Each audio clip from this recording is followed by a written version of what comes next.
আসসালামু আলাইকুম। আপনারা গেল 2-3 দিন ধরে নানান ধরনের তথ্য, অপতথ্য, গুজব অনেক কিছুই শুনছেন। এইসব শোনাশুনির ভেতরে আপনাদের অনেকের অনেক ধরনের মন্তব্য আসতে পারে যে আসলেই সেনাবাহিনী কী চাচ্ছে, সেনাবাহিনী কি আসলেই ক্ষমতা নিতে চাচ্ছে কিনা। দেখেন, প্রথম কথা হচ্ছে যে সেনাবাহিনী 5 তারিখে কোন পরিস্থিতিতে শেখ হাসিনাকে যেতে, আপনারা এর আগে শুনেছেন, বুকে পাথর চাপা দিয়ে সেনাপ্রধান তার এটা করতে হয়েছে 5 তারিখের ঘটনাগুলো। এটা কিন্তু বাস্তব কথা। মানে সিম্পল একটা জিনিস শোনেন, ধরেন একজন পুলিশের কনস্টেবল নিয়োগ করতে গিয়ে, আপনারা বাংলাদেশে আছেন, আমার চাইতে আপনারা অনেক ভালো জানেন এগুলো। আমরা তো আপনাদের কাছ থেকে শুনেই কথাবার্তা বলি। আমি নিজে তো আর এখানে আমার এমন কোনো সোর্স নাই যেটা দিয়ে আমি উড়ে গিয়ে তারপরে গিয়ে জেনে আসি। আপনারা জানেন যে একটা পুলিশের কনস্টেবলের চাকরি নিতে গেলে আপনার কি পরিমাণে করতে হয়, মানে সরকারি যেসব গোয়েন্দা সংস্থা এই যে ভেরিফিকেশনের কাজটা যে চলে, আপনার পরিবারের ভেতরে মানে বাবা মা ভাই বোন না, এর বাইরেও 14 গোষ্ঠীর ভেতরে জামাত বিএনপির কোনো লোকজন আছে কিনা সেটা যাচাই বাছাই করে তারপরে আপনাকে চাকরিতে নেওয়া হতো। এটা সত্য কি মিথ্যা আপনি নিজেকে জিজ্ঞেস করেন। যদি তাই হয়, শেখ হাসিনার চোখের সামনে সেনাপ্রধান ওয়াকার, মানে শেখ হাসিনার পছন্দগুলো কি আপনি বলেন? শেখ হাসিনার পছন্দ হচ্ছে ওই নিজাম হাজারি, শেখ হাসিনার পছন্দ হচ্ছে এই শামীম ওসমান, শেখ হাসিনার পছন্দ ওই যে কুমিল্লার বাহার, যত মানে জাউরার যত শ্রেষ্ঠ মানে প্রো ম্যাক্সের একদম সর্বশেষ ভার্সন যেটা আছে, সব শেষ ভার্সন হচ্ছে শেখ হাসিনার পছন্দ। এর আশপাশে কোনোদিন ভালো মানুষের কোথাও এই জায়গা দেয় না। তো এর মতো একটা জাউরা এই যে ওয়াকারের মতো একজনকে এখানে বসাবে, আপনার মনে হয় সেনা প্রধান যে কোনো সময় চাইলেই সরকার পতন ঘটাইতে পারে, আমাদের সাবকন্টিনেন্টের প্রেক্ষাপটে যদি চিন্তা করা যায়। তাকে যাচাই বাছাই না করে শেখ হাসিনা ভুল করেছে সেনা প্রধানকে বসিয়ে, এটা মনে করার কোনো কারণ নাই। মানে গোয়েন্দা সংস্থা না, খালি শেখ হাসিনা যদি ভুল করেও ভারত তো ভুল করবে না। শেখ হাসিনার এই ধরনের পদগুলো, এই পদায়ন কারা করতো? ভারত থেকে করতো। এমপি মন্ত্রী কে কোথায় বসবে গুরুত্বপূর্ণ জায়গায়, পুলিশের বিভিন্ন শাখায়, সব ভারতের দেয়া। তো ভারত তার ব্যাপারে জানে না, না জেনেই তাকে এখানে বসিয়েছে। ওয়াকার মনে প্রাণে একজন আওয়ামী প্রেমী, যেটা সে আগে বলেছে, বুকে পাথর চাপা দিয়ে তারপরে তিনি 5 তারিখের এগুলো করেছেন, ওইটাই হচ্ছে বাস্তবতা। তো এই ব্যক্তির যদি আপনি কোনো চিন্তা ভাবনা ধারণা সব বাদ দিয়ে আপনি নিজে থেকে মানে একদম সায়েন্সের মতো যদি তাকে করতে চান, ল্যাবরেটরিতে যদি টেস্ট করতে চান, তো ল্যাবরেটরি টেস্টে আপনাকে প্রথম করতে হবে, এই যে হাসিনা 9 মাস ধরে অনেক বক্তব্য দেখেছেন, কিন্তু এর মানে মুখ কিন্তু যথেষ্ট মানে কি বলবো, যে ও কথা না বললে পারেন, ও কথাই কিন্তু এই যে এই পতন টতন যা কিছু হলো সব কিন্তু এর কথায়। এর মুখ থেকে গেল 9 মাসে আপনি আজ পর্যন্ত শুনেছেন ওয়াকার সম্পর্কে কোনো খারাপ কথা, ওয়াকারের বিরুদ্ধে কোনো অভিযোগ? গত 3 বছর ধরে ইউনূসকে নিয়ে শেখ হাসিনার এত কথা কেন, এত শত্রুতা কেন? কারণ হাসিনা জানতো যে ইউনূস কিছু একটা ভেতরে ভেতরে করছেন, বা পশ্চিমাদের যেই চিন্তা ভাবনা সেটা তিনি জানতেন, সেটা জেনেই কিন্তু তিনি এগুলো করেছেন। অতএব হাসিনার মুখ থেকে বের হয়ে যায়। আমি অনেক আগে একটা ভিডিওতে বলেছিলাম যে হাসিনার সামনে কি করবে, কি ঘটছে ভেতরে, এটা হাসিনার মুখ দিয়ে বের হয়ে যায়। হাসিনা এটা চুপ করে মুখে রাখতে পারে না। তো এতদিন ধরে ওয়াকারের বিরুদ্ধে হাসিনার কোনো অভিযোগ নাই, এর কারণ কি? আমি এর আগেও আরেক ভিডিওতে বলেছিলাম যে শেখ হাসিনার সাথে ওয়াকারের ওয়াইফের ফোন দিয়ে সার্বক্ষণিক যোগাযোগ হয়, ওয়াকারের স্ত্রীর সাথে তার প্রতিদিন কয়েকবার কথা হয়, তারপরে ওয়াকারের সাথেও কথা হয়। তো এগুলোর যদি নাকি আপনি ওই যেটা বললাম ল্যাবরেটরিতে যদি নাকি আপনি টেস্ট করতে যান, আপনি দেখেন আওয়ামী লীগ যা যা চায় ওয়াকার তা ঠিকঠাক মতো করছে কিনা। 5 তারিখে শেখ হাসিনাকে ওয়াকারের প্রথম কাজ কী ছিল? তারে অ্যারেস্ট করা। সে তো খুনি, তারা অ্যারেস্ট করেছে? করে নাই।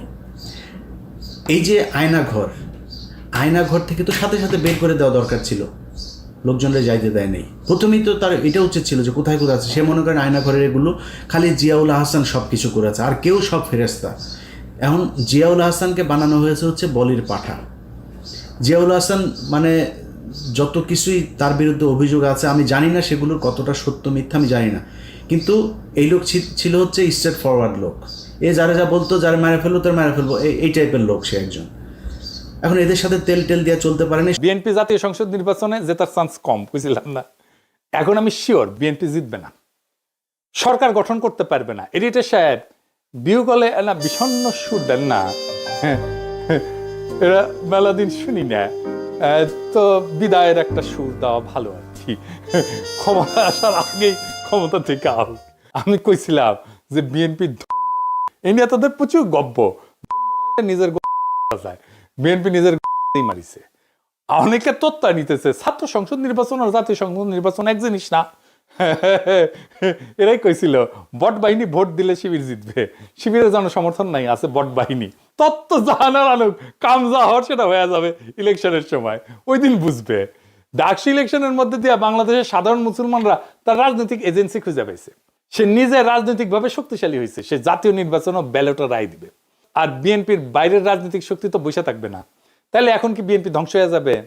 এই প্রো ইন্ডিয়ান পলিটিক্যাল লাইনে কোনো চান্স নাই বাঁচার। আমরা চেষ্টা করছি, লাভ হয় নাই। 2 নম্বর হইতেছে বিএনপি ইতিমধ্যে নিজেকে অকৃতজ্ঞ একটা দল হিসেবে প্রতিষ্ঠিত করে ফেলছে। জামাতের সাথে জোট করে এতদিন রাজনীতি করে সে জামাতের সাথে যে আচরণ করছে, আবার আমাদের সাথে এই হাসিনা বিরোধী আন্দোলনে আমাদের এত বেনিফিট পাইছে, আমাদের এত সাপোর্ট পাইছে, এক সময়কার রাজপথের সহযোদ্ধা তাদের সাথে যে আচরণ করছে, তার সাথে কোনো রাজনৈতিক দল কোনো ইন্ডিভিজুয়াল ঐক্য করবে না। সিপিবি তো আওয়ামী লীগের কুসুম বিরোধিতা করছে, কিছু বলছে হাসিনা সিপিবিকে। জাফরুল্লাহ ভাইও তো কম হাসিনা বিরোধিতা করে নাই, কিছু বলছে হাসিনা? বলে নাই, কারণ জাফরুল্লাহর সাথে শেখ মুজিবের একটা সম্পর্ক ছিল। এক সময়ের মিত্রের বিষয়ে হাসিনার একটা নৈতিক অবস্থান ছিল, যেটা বিএনপির নাই। বিএনপি এই ক্ষেত্রে আওয়ামী লীগের চাইতেও খারাপ, সে রাজনৈতিক বিরোধী থেকে ব্যক্তিগত শত্রুতায় পর্যবসিত করে। তাই বিএনপির আশা আমাদের ছাইড়া দিতে হবে। বিএনপি একটা সিংহ, কিন্তু দুর্বল সিংহ, এইরকম হারুপাট্টি। যতগুলো ইলেকশন করবে সবগুলো হারবে। জাহাঙ্গীরনগর ইলেকশন নিয়ে কি কাণ্ডই না করলো দেখেছেন তো। চিটাগাং রাজশাহী ইউনিভার্সিটিতে পার্টিসিপেট করে কিনা দেখেন। আমাদের তাইলে কি করতে হবে? আমাদের দ্রুত একটা রাজনৈতিক ফ্রন্ট করার দিকে অগ্রসর হতে হবে, যে ফ্রন্টের কথা আমি বলছিলাম। না হলে রাজনৈতিক শূন্যতা তৈরি হবে। এই ফ্রন্টের আদর্শিক নেতা হবেন জিয়াউর রহমান, তার রাষ্ট্রচিন্তা। বিএনপি কোণঠাসা বা নিষ্ক্রিয় ট্রু ন্যাশনালিস্টরা তাদেরকে একটা স্পেস দিলে তারাও চলে আসবে দলে দলে। বিএনপিতে সত্যিকারের পলিটিক্যাল ট্রেনিং আছে, রাজনীতি করে আসছে, এরকম লোক গুরুত্বপূর্ণ পজিশনে নাই, পলিসি মেকিং এ নাই। থাকলে হাসিনা উৎখাতের লড়াই সেই বিএনপি নেতৃত্ব দিত, পারে নাই নেতৃত্ব দিতে। মুসলিম লীগ থেকে জন্ম নেওয়া আওয়ামী লীগ জয় বাংলা হয়েছে, আর এক দল জয় বাংলা হওয়ার পথে ভারত থেকে। তো যে বিষয়টা নিয়ে ভিডিওটা আজকে করতে এসেছি ভাই, সিম্পল, শুধু নিজে নিজে হিসাব মিলান। বিডিআর হত্যাকাণ্ড এই দেশের প্রধান, এই বাংলাদেশকে 15 বছর যে আপনার কন্ট্রোল করলো ভারত, সেটার প্রধান দরজা ছিল হচ্ছে পিলখানা হত্যাকাণ্ড। এই পিলখানা হত্যাকাণ্ডের বিচার কে হইতে দিচ্ছে না? সেনাপ্রধান হইতে দিচ্ছে না। প্রথম আলো এই দেশের জঙ্গি নাটকের মূল হোতা, সেই প্রথম আলোর সামনে লোকজন গেল জিয়াফত করতে, ওর অফিস ভাঙতেও জানে, কারোর ধাক্কাও নেই, অফিসে গায়েও হাত দেয়নি। আর্মি সরাসরি চলে গেল, পুলিশের আগে আর্মি সেখানে যায় লোকজনের মারলো। একটা ছেলেকে প্রথম আলোর নিচে নিয়ে সেনাবাহিনীর পোশাক পরা লোকজন সেখানে তাকে মারলো। এইসব ঘটনাগুলো কি আপনারা ফালাইতে পারেন না কিছু? আপনারা দেশে এই রাজনীতি মারাইতে আসছেন। আর বেটা ইতে যা, ওই পার্বত্য চট্টগ্রামে যা, পার্বত্য চট্টগ্রাম নাই হয়ে গিয়েছে। পার্বত্য চট্টগ্রামে বাংলাদেশের কোনো দখল নাই। আমার লাস্ট হাসিনুর ভাই আমার ইয়েতে আসছিলেন, উনি যা বললেন আমি অবাক হয়ে গেলাম, আমি নিজেও জানতাম না। সন্ধ্যার পরে আপনি নিরাপত্তা চৌকি উঠায় নিতে হয় সেনাবাহিনীর। সমস্যা তো হয়ই সন্ধ্যার পরে, কাজ অপকর্ম যা হয়, চোরাকারবারি থেকে শুরু করে যত ধরনের জঙ্গিদের ইয়ে হয়, এগুলি তো ওই ইয়ের পার্বত্য চট্টগ্রামের যে জঙ্গি, যেগুলো ভারতীয় জঙ্গি আছে, এগুলো সব রাতেই করবে, রাতে উঠায় নিতে হয় তাদের। ওইখানে আপনি যাদের যেসব করতে হইতো, মানে অবদান রাখতো, যারা কিনা খুব এই বাহিনীতে খুব সুনামের সাথে কাজ করতো, তাদেরকে কিছু অ্যাওয়ার্ড দেওয়া হতো, সেগুলো বন্ধ করে দিয়েছেন। আর্মিকে দিয়ে ভাত খাওয়াচ্ছেন, আপনার ক্যাম্প প্রত্যাহার করে নিচ্ছেন। আপনি ওইখানে যান, আপনার ওইখানে কাজ, আপনি এনে বসে বসে এই দলের ওই দলের গুতাগুতি আপনার এগুলি করা লাগে কেন? এগুলি করবেন, করে তারপরে নিজের বিশাল আকারে নায়ক বানাবেন। আমি একদম ঠিক জেনারেল আজিজের প্রতিচ্ছবি আপনার ভেতরে দেখছি। জেনারেল আজিজ যেভাবে পচেছে আপনি ঠিক একইভাবে পচবেন। আপনি ডিজিএফআইরে দিয়ে লেখায়া বিভিন্ন গণমাধ্যমে আপনি লেখাচ্ছেন, এটা কইরা আপনি নিজের করতে পারবেন না। আমরা এখনও বেঁচে আছি ভাই, আমাদেরকে কিনতে পারবেন না। ডিজিএফআই ওই টাকা পয়সা দিয়া ওই যে কি বলে ওর নাম কি, ডাক্তার জাহিদ টাহিদ আরও কিছু ইউটিউবাররা আপনারা কিনছেন, মাসে মাসে পে করেন, অন পেমেন্টে এদেরকে দিয়ে আপনারা নিজেদের পারপাস সার্ভ করেন। এটা দিয়ে এগুলি দিয়ে আমাদের কাউন্টার দেওয়া যাবে না ভাই। বাংলাদেশের পুরো টেলিভিশন পত্রিকা মিলে আমাদের কাউন্টার দিতে পারেন। আপনি এই ডাক্তার জাহিদ মাহিদ এগুলি 2 টাকার আপনাদের এই পোশাক কুকুর এগুলির দিয়ে আপনারা আমাদের কাছে আসছেন করতে, এটা দিয়ে হবে? অতএব আমি আর্মিকে বলবো ভাই, আপনাদের সোজা হইতে হবে, শেখ হাসিনার কথা ভুলে যাইতে হবে, আওয়ামী লীগের কথা ভুলে যাইতে হবে, ভারতের কথা ভুলে যাইতে হবে। তাদেরকে এই দেশে আবার ফের পুনর্বাসিত করবেন, এই চিন্তা, এই স্বপ্ন আপনার মন থেকে সরায় ফেলতে হবে। বিডিআরের বিচার করতে হবে, তদন্ত করতে হবে, যারা আছে তাদেরকে ছাড়তে হবে এবং এদের যথাযথ ক্ষতিপূরণ দিতে হবে। এই যে পরিবারগুলোকে ধ্বংস করা হয়েছে এগুলোর ক্ষতিপূরণ দিতে হবে। সেনাবাহিনীর যারা যারা এর সাথে জড়িত ছিল তাদের সবাইকে গ্রেপ্তার করতে হবে।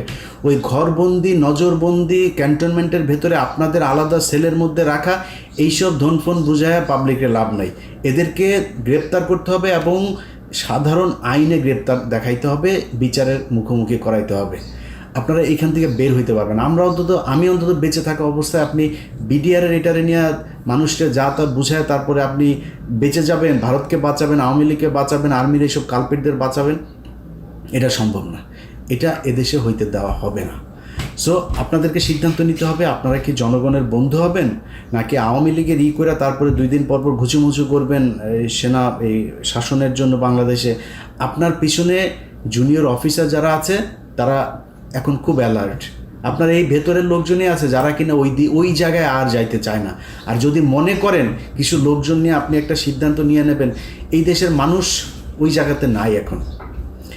আপনি খেলার মধ্যে, ক্রিকেট খেলায় দেখেন না, একটা পর্যায়ে যায় একটা দল এমন জায়গায় যায় ওইখান থেকে আর উঠতে পারে না। আপনাদের অবস্থা এখন তাই, এখান থেকে ধাপ করে উঠতে পারবেন না। আপনার রান দরকার 3 রান, হাতে আছে 7 উইকেট, এদিকে ওভার আছে আরও 27 ওভার। এখান থেকে আপনি ম্যাচ জিতে আনতে পারবেন আবার ফের ঘুরে, ওটা সম্ভব না। অতএব আপনাদের সিদ্ধান্ত নিতে হবে এটা।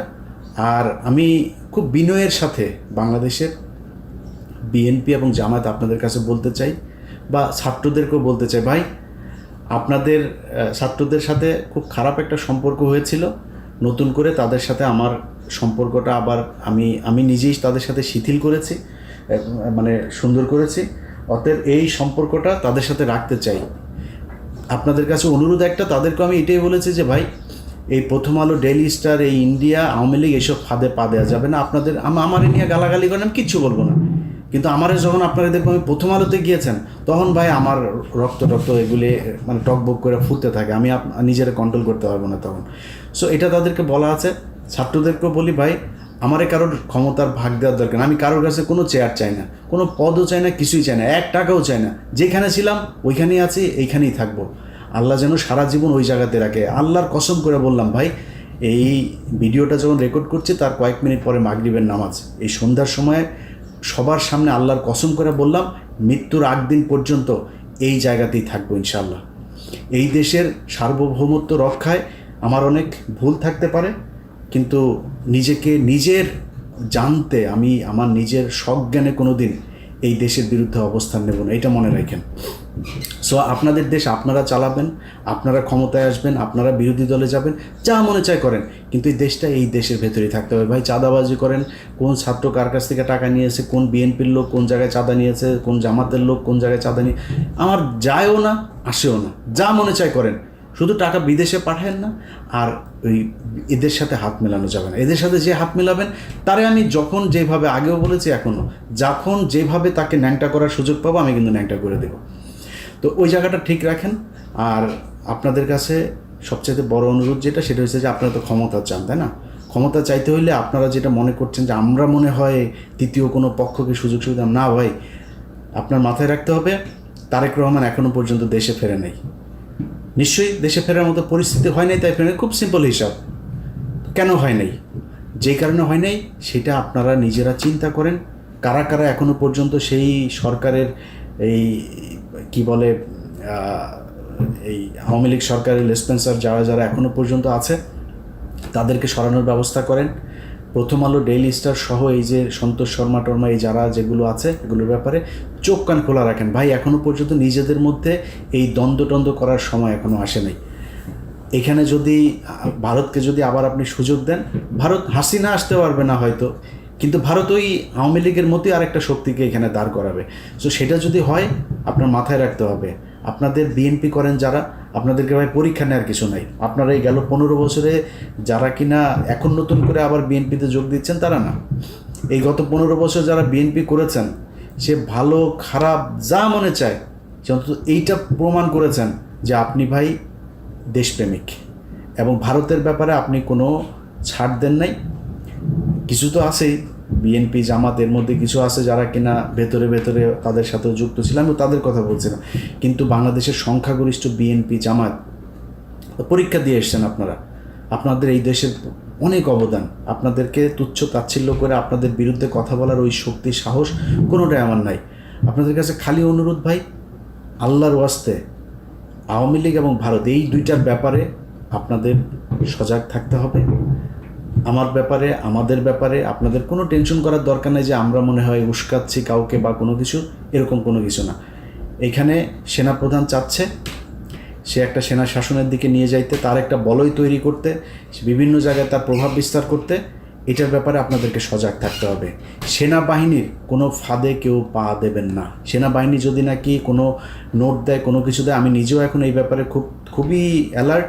কোনো কিছু কেউ দিলেই আমি সেটা সেনাবাহিনীর পক্ষে বিপক্ষে কারোর এটা বলার ব্যাপারে আমি খুব চেক করে তারপরে করি। আপনারা সেটার ব্যাপারে সজাগ থাকবেন। আরেকটা জিনিস, যারা কিনা এখন উদীয়মান নেতা আছেন, আমাদের দেশের বুড়াগুলোর কাম শেষ, এগুলোর সবগুলোর ভিডিও টিডিও ওই ওদের হাতে আছে, এরা নড়চড় করতে পারবে না।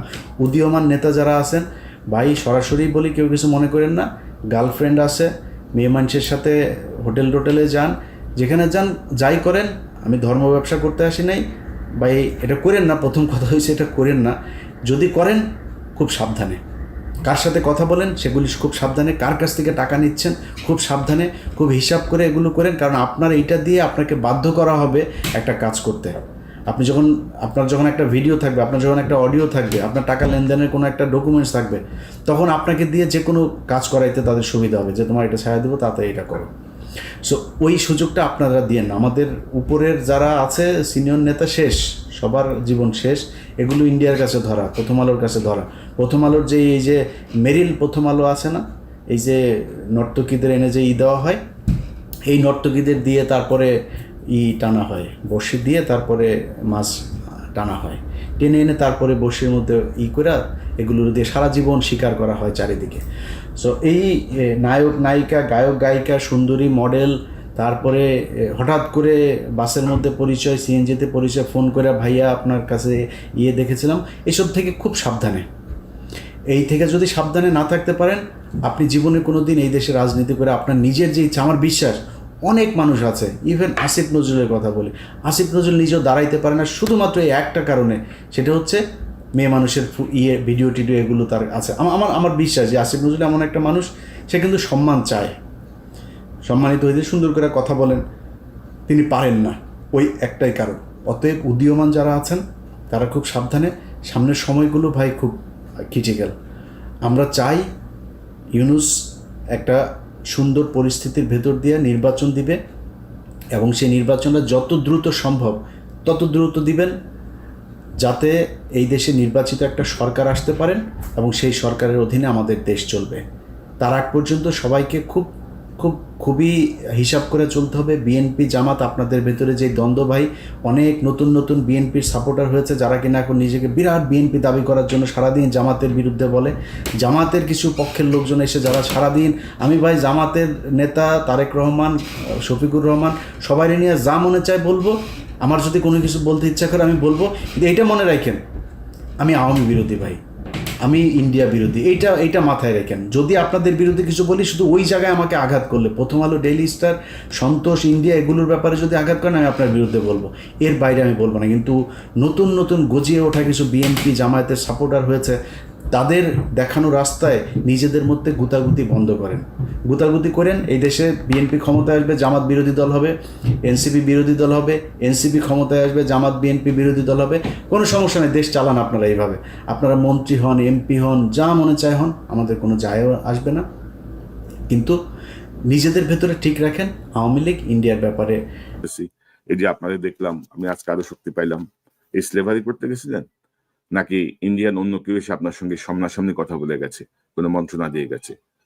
তো এগুলোর আইএসপিআর এর কি যেন নাম, নায়ক শফি, কি নাম, সামি সামি সাহেব আশা করি এটার একটা ব্যাখ্যা দেবেন যে কেন গেছেন ওয়াকার। রাষ্ট্রের টাকায় তেল পুড়িয়ে হেলিকপ্টারে করে, 3টে হেলিকপ্টারে করে পুরো বাহিনী সহ কেন গেলেন আপনি সেন্সিটিভ জোনে? কি ব্যাখ্যা, কি করতে গেছিলেন? আপনাদের দিয়ে বাংলাদেশের কোনো উপকার হবে ইতিমধ্যে আমি যেমন বিশ্বাস করি না, বাংলাদেশের অধিকাংশ মানুষই বিশ্বাস করে না। ইতিমধ্যে আপনি এক্সপোজড বাংলাদেশের মানুষের কাছে, আপনার খাসলত কি, আপনার উদ্দেশ্য কি, এই জায়গাগুলো আমাদের কাছে আসলে এক্সপোজড। তো এখন ধরেন আমার কথা হচ্ছে ভাই, পারলে থাকেন, না পারলে বিদায় হন।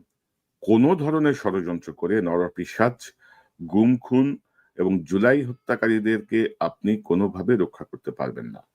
জেনারেল জাহাঙ্গীর, ডক্টর খলিল, আপনারা যাদের দায়িত্ব, আপনারা যদি দায়িত্ব পালন করতে না পারেন, বিদায় হন। আপনি কি লেখাপড়া করছেন, আপনি কোথায় কি ছিঁড়ছেন, আপনি জাতিসংঘে কি ভূমিকা রাখছেন, আপনি কোথায় উল্টে ফেলছেন, কিচ্ছু আমার কাছে ম্যাটার করে না, বাংলাদেশের মানুষের কাছে ম্যাটার করে না। যদি আপনি জুলাই বিপ্লব পরবর্তী সরকারের দায়িত্ব নিয়ে আপনি যদি যথাযথ ভূমিকা পালন করতে না পারেন, জেনারেল ওয়াকার, আপনাকে আবারও সতর্ক করছি, বিনয়ের সাথে সতর্ক করছি। ওই যে সরকারি আদেশে লেখা থাকে না, আদেশ ক্রমে নির্দেশ প্রদান করা হলো, অত্যন্ত বিনয়ের সাথে আপনাকে বলছি যে ভালো হয়ে যান। গুম খুনের সঙ্গে যুক্ত নরপিশাচদের রক্ষা করতে যাবেন না। আর রক্ষা করতে চাই যে আপনি আগুন লাগাবেন আপনার লোকজন দিয়ে, ডিজিএফআই দিয়ে, এনএসআই দিয়ে, লাগান, দেখি কতটুকু লাগাইতে পারেন, আপনার পিঠের চামড়া শেষ পর্যন্ত থাকে কিনা। হাসিনা তো লেজ তুলে পালাইছে, আপনি পালাতে পারবেন? আর জাহাঙ্গীর, খলিল, ডক্টর ইউনূসরা যদি মনে করে তাদেরকে আর্মি সেফ এক্সিট দিবে, এটা আরো একটা ভুল ধারণার মধ্যে আছেন। আমার কেন যেন মনে হচ্ছে আপনারা ভাবছেন যে যদি নির্বাচন হয় আমাদের তো সেফ এক্সিট লাগবে, সেটা আর্মি আপনাদেরকে দিবে। ভুলেও না, আর্মিও আপনাদেরকে সেফ এক্সিট দিতে পারবে না, কোন রাজনৈতিক দল আপনাদেরকে সেফ এক্সিট দিতে পারবে না, একমাত্র বাংলাদেশের জনগণ আপনাদেরকে সেফ এক্সিট দিতে পারবে।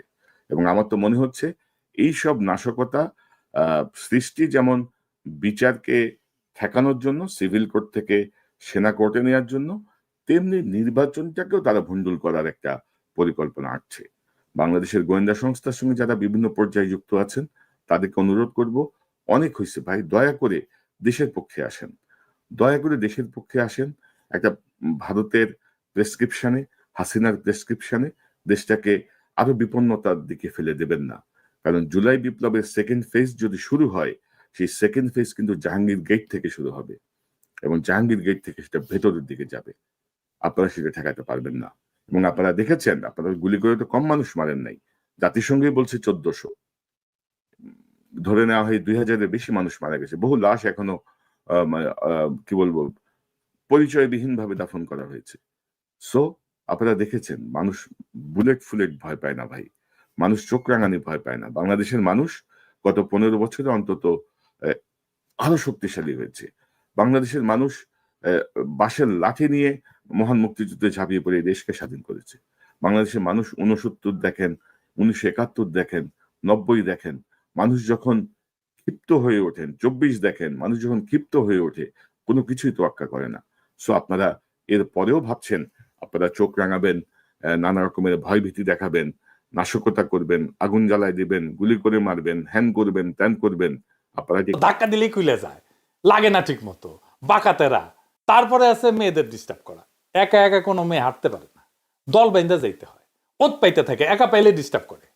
তারপরে আছে ছিনতাই, নেশা করার জন্য ক্যাম্পাস হচ্ছে সবচেয়ে নিরাপদ জায়গা, পুলিশ ঢুকে না, কি মজা। কোনো মা বাপ নাই, কোনো শিক্ষা প্রতিষ্ঠানের, কোনো বাংলাদেশের কোনো ক্যাম্পাসগুলোর কোনো মা বাপ নাই, কোনো নিরাপত্তা নাই। একবার আমাদের হোস্টেলে রাতে বোমা ফাটা শুরু হইলো, তখন শিবিরের সাথে আমাদের গ্যাঞ্জাম চলিচ্ছে। তো শিবির দোষ দেয় আমাদের, মানে ছাত্র সংগ্রাম পরিষদের, আর ছাত্র সংগ্রাম পরিষদ দোষ দেয় শিবিরের। কারা ফুটে তো আমি আজ তক জানি না। পরে জানা গেল যে এটা বোমা না, শক্তিশালী পটকা।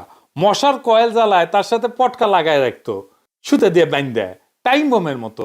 কয়েল জ্বলতে জ্বলতে জ্বলতে জ্বলতে পটকা সলতেতে লাগতো, তারপরে পটকা ফাটতো, বিল্ডিং এর মধ্যে ফাটতো, বিকট শব্দ হইতো। যে কাম করতো সে নিরাপদে দূরে সরে যাওয়ার টাইম পাইতো।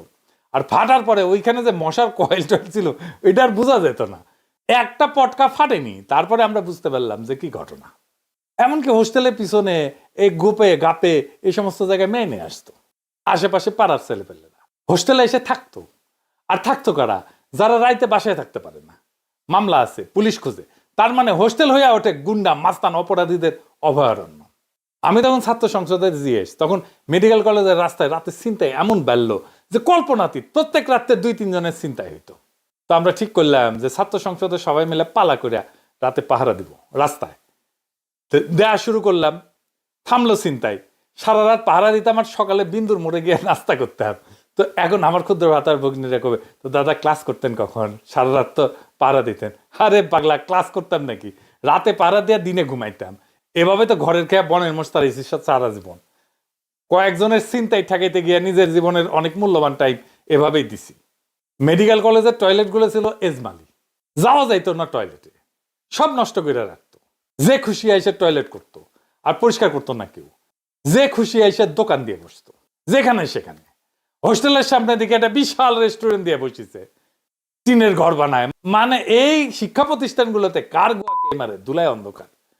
আপনি একটা শিক্ষা প্রতিষ্ঠানে লেখাপড়া করার একটা পরিবেশ নাই, বুদ্ধিবৃত্তিক চর্চার দূরের কথা বাদ দেন। এটা এমন একটা জায়গা যেখানে কারো কোনো মা বাপ নাই। শিক্ষা প্রতিষ্ঠান হইয়া দাঁড়ায় সমাজের বাইরে, রাষ্ট্রের বাইরে একটা প্রতিষ্ঠান। আমার মনে হইতো ছাত্র জীবনে যে এই আর আজাব থেকে কবে রক্ষা পাই। আমি ডাক্তার হওয়ার পরেও আমার রুমে চুরি হয়েছে। হসপিটালে গেছি, রাতে ফিরে এসে দেখি হা করা দরজা খোলা, জামা কাপড়, বিছানার চাদর, লুঙ্গি, গামছা সব নিয়ে গেছে, তালা দিয়ে গেছি, তালা ভাঙা। এখন যারা হাউকাউ করিচ্ছে তাদের প্রশ্ন, আমাদের বাচ্চাদের পড়তে দিবেন নাকি পড়তে দিবেন না? যদি ছাত্রছাত্রীদের পড়তে দিতে হয় তাহলে ডাকসু যা যা করতেছে তাই করতে হবে। সব শিক্ষা প্রতিষ্ঠানে খুব ভালো কাজ করতেছে। আপনি ক্যান্টনমেন্টে ঢুকতে দিবেন না, আপনি সচিবালয়তে ঢুকতে দিবেন না, আপনি সংসদ ভবনে ঢুকতে দিবেন না, ডিওএসএস এ ঢুকতে দিবেন না, কিন্তু ঢাকা বিশ্ববিদ্যালয়ে আপনি ঢুকতে পারবেন। আপনারা ঢুকতে দিতে হবে, কি তামসা! ভালো আবদার তো। আপনি সচিবালয়ের মধ্যে টং দোকান বসাইতে দিবেন, উঠে তো দেন না। ডিওএসএস এর মধ্যে বসাইতে দেবেন, উঠে তো দেন না। ক্যান্টনমেন্টের মধ্যে বসাইতে দেবেন, উঠি তো দেন না। সংসদ ভবনের মধ্যে বসাইতে দেবেন টঙের দোকান, উঠি তো দিবেন না। তো এইটি কেন? লাভ মেরে ওঠেন কেন?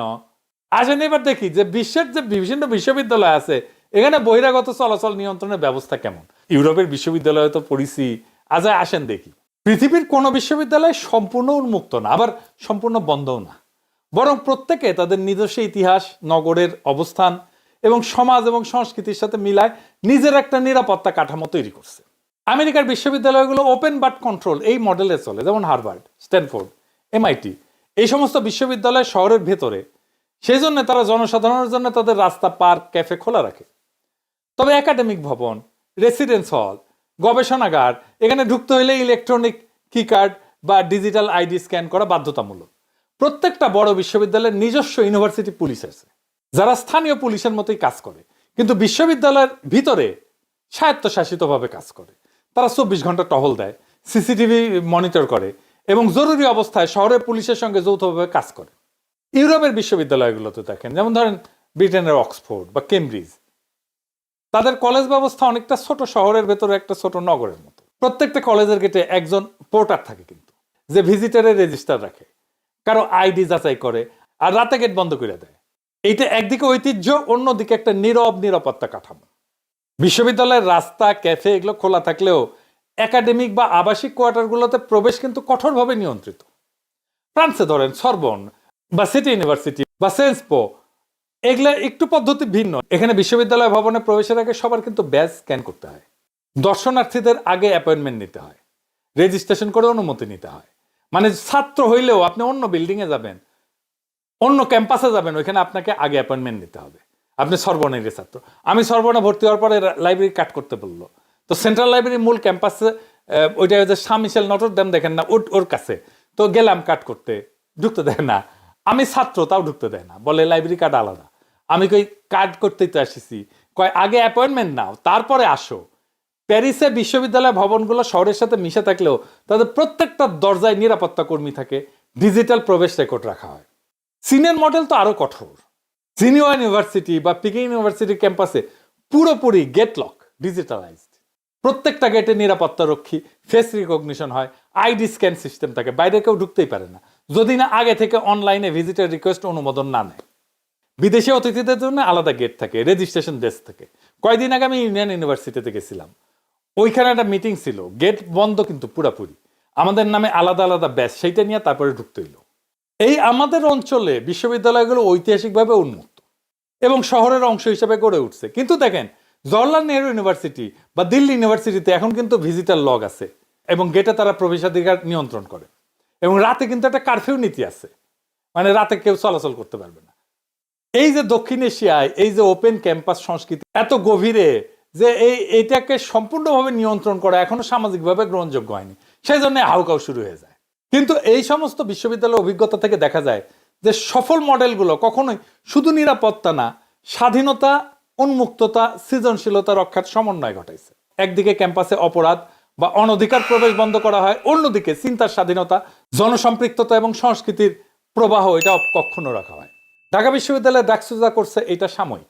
আমাদের এই বিশ্ববিদ্যালয়ের জন্য একটা স্থায়ী নিরাপত্তা কাঠামো লাগবে। এটা শুধু ঢাকা বিশ্ববিদ্যালয়ের জন্য না, বাংলাদেশের সব শিক্ষা প্রতিষ্ঠানে লাগবে। কি হইতে পারে সেটা? ধরেন ঢাকা বিশ্ববিদ্যালয়কে আমরা একটা মডেল ধরে আমরা চিন্তা করি, এইটার নাম দিতে পারি আমরা Dhaka university access control framework, একটা উন্মুক্ত এবং নিরাপদ জ্ঞান নগরী। ঢাকা বিশ্ববিদ্যালয় কিন্তু শুধুমাত্র একটা শিক্ষা প্রতিষ্ঠান না, এটা বাংলাদেশের রাজনৈতিক এবং সাংস্কৃতিক আত্মার কেন্দ্র। কিন্তু এই উন্মুক্ত অবস্থার কারণে সাম্প্রতিক বছরগুলোতে এটার নিরাপত্তা ঝুঁকি বাড়ছে। বহিরাগতের দখল, অপরাধ, রাজনৈতিক সহিংসতা এবং অবৈধ আবাসনের মতো সমস্যা দিন দিন বাড়তেছে। ফলে একটা আধুনিক প্রযুক্তি নির্ভর এবং মানবিক প্রবেশ নিয়ন্ত্রণ নীতিমালা এখন সময়ের দাবি। এটার মূল দর্শন কি হবে? এটা হবে ওপেন কোর কিন্তু কন্ট্রোল পেরিমিটার। ঢাকা বিশ্ববিদ্যালয়ের রাস্তা, পার্ক, বইয়ের দোকান যদি থাকে, লাইব্রেরি এবং সাংস্কৃতিক কেন্দ্রগুলো সাধারণ নাগরিকের জন্য উন্মুক্ত থাকবে, যাতে এটা শহরের প্রাণবায়ু হিসেবে টিকে থাকে। কিন্তু একাডেমিক ভবন, প্রশাসনিক দপ্তর, গবেষণাগার, ছাত্রাবাস, সার্ভার ইউনিটগুলো হবে কন্ট্রোলড অ্যাক্সেস জোন। অর্থাৎ বিশ্ববিদ্যালয়ের অভ্যন্তরে জনজীবন চলবে, কিন্তু একাডেমিক এবং আবাসিক অংশে প্রবেশ হবে প্রযুক্তিগত এবং প্রশাসনিক নিয়ন্ত্রণের অধীনে, এবং সেই নিয়ন্ত্রণ হবে ডিজিটাল অবকাঠামো দিয়ে। কিভাবে? প্রত্যেক শিক্ষক, শিক্ষার্থী, কর্মচারীকে একটা করে RFID চিপযুক্ত স্মার্ট আইডি কার্ড দেওয়া হবে। এই কার্ড ব্যবহার করে গেটে টাচ ইন বা টাচ আউট করতে পারবে, টাচ করলেই ঢুকতে পারবে, যাতে প্রত্যেকটা চলাচল লক করা যায়। বহিরাগত অতিথিদের জন্য থাকবে ভিজিটার ম্যানেজমেন্ট অ্যাপ, যেখানে তারা আগে ভাগে সময়, উদ্দেশ্য, যোগাযোগকারীর নাম এই সমস্ত দিয়ে অনুমতি নেবে। অনুমোদনের পর তারা একটা QR কোড পাস পাবে, এটা গেটে স্ক্যান করলে ঢুকতে পারবে। গুরুত্বপূর্ণ গেটে থাকবে AI কন্ট্রোল CCTV, যা ফেস রিকগনিশন করতে পারবে এবং সন্দেহজনক গতিবিধি শনাক্ত করলে সতর্কবার্তা পাঠাবে। যেখানে এক্সামিনেশন হবে, সার্ভার রুম যেখানে, প্রশাসনিক ভবন যেখানে, সেখানে দ্বৈত নিরাপত্তা থাকবে, কার্ডের সঙ্গে বায়োমেট্রিক ফিঙ্গার স্ক্যান থাকবে। আর কি থাকবে? নতুন প্রজন্মে ঢাকা বিশ্ববিদ্যালয়ের জন্য তৈরি করা যায় একটা স্বতন্ত্র পেশাদার নিরাপত্তা বাহিনী, নাম হবে Dhaka university campus safety force বা DCSF। এইটা হবে একটা স্বশাসিত বিশ্ববিদ্যালয়ের নিয়ন্ত্রণে, কিন্তু ঢাকা মেট্রোপলিটন পুলিশের সাথে সমন্বিতভাবে কাজ করবে। ঢাকা বিশ্ববিদ্যালয় ক্যাম্পাসে মোট আয়তন বোধহয় 600 একর, তাই না? তো যদি এটা হয়, মানে এটা একটা হিসাব আর কি, মানে মূল বিশ্ববিদ্যালয় এবং সংযুক্ত ইউনিট মিলায়। তো আন্তর্জাতিক মান অনুযায়ী বিশ্ববিদ্যালয়ের নিরাপত্তা বাহিনীর প্রস্তাবিত অনুপাত হচ্ছে 5 একরে একজন অফিসার। সেই অনুযায়ী ঢাকা বিশ্ববিদ্যালয়ে প্রাথমিকভাবে প্রয়োজন হবে 120 জন পেশাদার ক্যাম্পাস পুলিশ এবং অতিরিক্ত 80 জন সহকারী নিরাপত্তা কর্মী এবং মনিটরিং স্টাফ। মোট 200 সদস্যের একটা বাহিনী হইলে নিরাপত্তাটা চমৎকারভাবে নিয়ন্ত্রণ করা যাবে। এই বাহিনীর দায়িত্ব হবে 24 ঘন্টার টহল, জরুরি সাড়া দেওয়া, গেটে মনিটরিং, ভিজিটার যাচাই, অপরাধ বা সহিংসতার ক্ষেত্রে তাৎক্ষণিক হস্তক্ষেপ, ডিজিটাল মনিটরিং ইউনিট পরিচালনা এবং ক্যাম্পাসের নারী নিরাপত্তা এবং ট্রাফিক পরিবেশ সংরক্ষণে সহায়তা করা। তাদের হাতে অস্ত্র থাকবে না, কিন্তু প্রশিক্ষিত ইউরোপীয় বিশ্ববিদ্যালয় পুলিশের মতো নন লিথাল ফোর্স ব্যবহার করবে। ব্যাটন থাকবে, বডি ক্যামেরা থাকবে, রেডিও থাকবে, ড্রোন থাকবে, তারপরে শক দেওয়ার ব্যাটন থাকবে, সম্ভবত স্টান গান বলে, সেগুলো থাকবে, সার্ভাইলেন্স থাকবে। এখন অনেকে কইবে এটা তো মেলা খরচ কত হইতে পারে, আসেন এটা একটু বুঝে দেখি। এই প্রকল্পের ব্যয় তুলনামূলকভাবে কম হবে, কারণ এইটা ধাপে ধাপে বাস্তবায়ন করতে হবে। প্রাথমিক অনুমানে ধরেন ডিজিটাল আইডি, RFID সিস্টেম, এটাতে 2 কোটি টাকার মতো লাগবে ঢাকা বিশ্ববিদ্যালয়ে। সিসিটিভি সার্ভাইলেন্স অবকাঠামো এটা করতে 5 কোটি টাকা, অ্যাপ এবং সার্ভার মেনটেন্যান্স 1 কোটি টাকা, আর পুলিশ গঠন প্রশিক্ষণে 3 কোটি টাকার মতো লাগবে। প্রশাসনিক ব্যয় এবং যোগাযোগ ব্যবস্থা 1 কোটি টাকা। মোট প্রাথমিক ব্যয় হবে 12 কোটি টাকার মতো, যেটা 3 বছরে ধাপে ধাপে করতে পারবেন। এই অর্থ থেকে আসতে পারে, অনেক জায়গা থেকে আসতে পারে। আমি ধরেন 3টা তো সোর্স বলতেই পারি। ইউনিভার্সিটি গ্র্যান্ট কমিশন এটা দিতে পারে। আন্তর্জাতিক অংশীদার প্রকল্প, যেমন ধরেন ফ্রান্সেও ফরাসি উন্নয়ন সংস্থা যে AFD, তারা দিতে পারে। জাইকা এরা দিতে পারে। ইউনেস্কো দিতে পারে সেফ ক্যাম্পাস উদ্যোগের অনুদান হিসাবে। এইটা ছাড়া বিশ্ববিদ্যালয়ের নিজস্ব ফান্ড, যেমন গবেষণা প্রকল্প fee, alumni donation, event permit fee থেকে এই সেফটি, ঢাকা ইউনিভার্সিটির সেফটি ফান্ড তৈরি করতে পারে। এছাড়া নির্দিষ্ট সময়ের জন্য কর্পোরেট পার্টনারশিপ তো নেওয়া যেতেই পারে। যেমন ধরেন ব্যাংক, টেলিকম বা শিক্ষা প্রযুক্তি কোম্পানিগুলা, এদের সহযোগিতা, তাদের লোগো, প্রযুক্তি বা সামান্য ব্র্যান্ডিং ব্যবহার করা যেতে পারে। যেমন ধরেন স্মার্ট ডিউ পাওয়ার্ড বাই ধরেন বিকাশ, এই মডেল। ঢাকা বিশ্ববিদ্যালয়ের ঐতিহ্য হইল উন্মুক্ততা। ক্যাম্পাসে কবিতা হয়, প্রতিবাদ হয়, প্রেম হয়, গান হয়, আলোচনা হয়। এটা একটা মিলন ক্ষেত্র বটে। তাই নিরাপত্তা যেন স্বাধীনতাকে হত্যা না করে, এটা আবার মাথায় রাখতে হবে। এই জন্য কিছু ভারসাম্য নীতি প্রস্তাব করা যায়। যেমন ধরেন প্রত্যেক দিন সকাল 7টা থেকে 8টা পর্যন্ত সাধারণ নাগরিকের ক্যাম্পাসে চলাচল উন্মুক্ত থাকবে। সাংস্কৃতিক অনুষ্ঠান, TSC এলাকা, বইমেলা, চারুকলা, এরা জনসাধারণের জন্য অবাধে চলাচল থাকবে। রাত 8টার পরে শুধুমাত্র শিক্ষক অনুমোদিত কর্মচারীরা প্রবেশ করতে পারবে। পর্যটক বা অতিথিদের জন্য থাকবে গাইডেড ক্যাম্পাস ট্যুর প্রোগ্রাম। এটা পয়সাও নিতে পারে ঢাকা বিশ্ববিদ্যালয়, যাতে বিশ্ববিদ্যালয় উন্মুক্ত থেকেও নিরাপদ থাকে। আর কি, আর একটা জরুরি ব্যবস্থাপনা এবং প্রযুক্তি সংযোজন করতে হবে। সেটা কি, ইউনিভার্সিটির প্রত্যেকটা ব্লগে থাকবে একটা ধরেন ব্লু লাইট ইমার্জেন্সি পোল বা রেড লাইট ইমার্জেন্সি পোল। এইখানে কেউ বোতাম চাপলে ক্যাম্পাস পুলিশ বা টহলতল তাৎক্ষণিকভাবে পৌঁছে যাবে। এখন ধরেন এইটা কতদিন ধরে এটা বাস্তবায়ন করা যেতে পারে? প্রথম বছরে ধরেন gate mapping, ID card, visitor app চালু করা যেতে পারে। দ্বিতীয় বছরে ক্যামেরা এবং মনিটরিং সেন্টার স্থাপন করা যেতে পারে। এবং তৃতীয় বছর ক্যাম্পাস পুলিশ পূর্ণমাত্রায় চালু করা যেতে পারে। 4 বছরের মধ্যে safe Dhaka university smart campus সম্পূর্ণভাবে বাস্তবায়ন করা সম্ভব। ঢাকা বিশ্ববিদ্যালয়ের মতো প্রতিষ্ঠানের নিরাপত্তা শুধু গেট পাহারা না, এটা জাতির বুদ্ধিবৃত্তিক অঙ্গনের সুরক্ষাও বটে। এখানে এমন একটা ব্যবস্থা দরকার যা একই সঙ্গে স্মার্ট, স্বচ্ছ, মানবিক এবং জনবান্ধব। এই প্রস্তাবের মূল কথা হলো ঢাকা বিশ্ববিদ্যালয় হবে এমন একটা নগর যেখানে জ্ঞান থাকবে উন্মুক্ত, কিন্তু অনধিকার প্রবেশ হবে অসম্ভব। এইভাবে Dhaka university access control framework কেবল নিরাপত্তা, নাগরিক শৃঙ্খলা এবং জ্ঞান চর্চার মর্যাদাকে এক নতুন স্তরে উন্নীত করবে। মানুষ তার সন্তানকে রক্ষা করে সর্বোচ্চ শক্তি দিয়ে। বিশ্ববিদ্যালয়গুলো আমাদের জাতির ভবিষ্যৎ, আমাদের আগামী রাষ্ট্রের ভ্রূণ। আমাদের শিক্ষা প্রতিষ্ঠান ঠিক যেমন হবে, আগামী রাষ্ট্র তেমন হবে। আমাদের সন্তানদের জন্য সর্বোচ্চ নিরাপত্তা নিশ্চিত করা আমাদের জাতীয় দায়িত্ব। যারাই নিরাপদ ক্যাম্পাস তৈরির বিরুদ্ধে দাঁড়াবে তারাই দেশের শত্রু। ঢাকা বিশ্ববিদ্যালয় শুধু একটা প্রতিষ্ঠান তো না, এটা একটা স্বপ্নের নাম, একটা প্রতীকের নাম। এই প্রাচীন প্রাঙ্গণে যে প্রত্যেকটা ইট বসানো আছে, তার ভেতরে আছে সংগ্রামের ইতিহাস, চিন্তার দীপ্তি, আর এক প্রজন্মের পর আর এক প্রজন্মের আত্মত্যাগের ছাপ। কিন্তু যখন সেই প্রাঙ্গণ অপরাধ, বিশৃঙ্খলা আর অনিয়ন্ত্রিত দখলে পরিণত হয়, তখন শুধু নিরাপত্তাই হারায় না, হারায় যায় জ্ঞান চর্চার মর্যাদা, স্বাধীন চিন্তার সাহস। এখন সময় আসছে সেই মর্যাদা ফিরায় আনার। কিন্তু দেয়াল তুলে না, প্রযুক্তি, নীতি এবং মানবিক শৃঙ্খলার মাধ্যমে আমরা সেই মর্যাদা আবার ফিরে আনতে পারি। একটা open core controlled perimeter campus মানে মুক্তির বিপরীতে নিয়ন্ত্রণ না, বরং এমন এক ভারসাম্য যেখানে স্বাধীনতা সুরক্ষিত আর সুরক্ষা স্বাধীনতার সহায়ক। যেদিন একজন ছাত্রছাত্রী নির্ভয়ে রাতের লাইব্রেরি থেকে বের হয়ে হাঁটতে পারবে, যেদিন শিক্ষক ক্লাসে নতুন ধারণা নিয়ে আলোচনা করতে পারবেন কোনো ভয় ছাড়া, যেদিন বহিরাগত নাগরিক বিশ্ববিদ্যালয়ে প্রবেশ করবে সম্মানের সাথে, অনুমতি নিয়েই, সেই দিনই ঢাকা বিশ্ববিদ্যালয় সত্যিকার অর্থে নিরাপদ জ্ঞান নগরী হয়ে উঠবে। এটাই সেই সময় যখন আমরা ক্যাম্পাসের গেট বন্ধ করব না, বরং দায়িত্বের দরজা খুলব। ডাকসু ক্যাম্পাসের গেট বন্ধ করতেছে না, তারা দায়িত্বের দরজা খুলতেছে। ওই সর্বমিত্র চাকমাই আগামীর ক্যাম্পাস গড়ে তুলবে। আমাদের সবার ওর পাশে দাঁড়ানো দরকার। ঢাকা বিশ্ববিদ্যালয়কে রক্ষা করা মানে শুধু ভবন পাহারা দেওয়া না, এটা আমাদের জাতীয় আত্মাকে রক্ষা করা। সর্বমিত্র চাকমারা সেই কাজটাই করতেছে। এই আত্মার নিরাপত্তা ওইখান থেকে বের করে আপনার ক্যান্টনমেন্টের ভেতরেই তো ছিল এগুলো, আপনি করেন। এখন পর্যন্ত কি ক্যান্টনমেন্টের ওই আয়না ঘরে আপনার নিয়ে গিয়েছেন? গেলেন কোথায়? গেলেন হচ্ছে র্যাবের একটাতে, তাও সেইটার মানে রেনোভেশন করে তারপরে নানান ধরনের পরিবর্তন এনে তারপরে মানুষকে নিয়ে দেখালেন 6 মাস পরে 650 মানুষকে আওয়ামী লীগের ক্যান্টনমেন্টে জায়গা দিল কে? তারা এখন কোথায়? কয়দিন পর পর দেখা যাচ্ছেন এই ইন্ডিয়া চলে গিয়েছে, ও ওইখানে চলে গিয়েছে। কে পাঠাচ্ছে? সবশেষ হামিদ গিয়েছে। আপনার মনে হয় পুলিশের একজন এসপিকে সেটার জন্য দায়ী করা হচ্ছে? এমনকি এসবির যে প্রধান, তার দায় আছে, অবশ্যই তার দায় আছে। সে এসবির প্রধান, নো ডাউট যে সে কখনোই আওয়ামীপন্থী লোক না, সে আওয়ামী লীগের দ্বারা নির্যাতিত লোক, কোনো সমস্যা নেই, কিন্তু তিনি এই দায় এড়াইতে পারবেন না। বাট যদি সব কিছুর উপরেই করা হয়, এখানে 100% আর্মি জড়িত। আর্মিকে বাইপাস করে, আর যদি আরেকজন করতে চায় সেটাও ডক্টর ইউনূস, কিন্তু আর্মিকে বাইপাস করে না, তাদের সমর্থন নিয়ে তারপরে করতে হবে। সো এই ঘটনার সাথে আর্মি জড়িত। এখন পর্যন্ত ধারাবাহিকভাবে মমতাজকে ধানমন্ডি থেকে গ্রেপ্তার করা হয়। আচ্ছা আপনি বলেন এই দেশটা টিকবে কেমনে? আমারে বলেন। ধানমন্ডির মতো জায়গায় মমতাজ এতদিন ধরে পালায়া ছিল, তো এই দেশের পুলিশ করে কি? ডিজিএফআই করে কি? এনএসআই করে কি? গোয়েন্দা সংস্থা কি করে? আপনি এই দেশ কেমনে টিকাবেন? এই যদি হয় গোয়েন্দাদের অবস্থা, তাহলে আপনি এই মানে ভবিষ্যতে যে আরও বড় ধরনের কোনো ঘটনা ঘটবে না, সেটা আপনি সামলাবেন কেমনে? পারবেন না সামলাইতে। তারপরে কি করলো?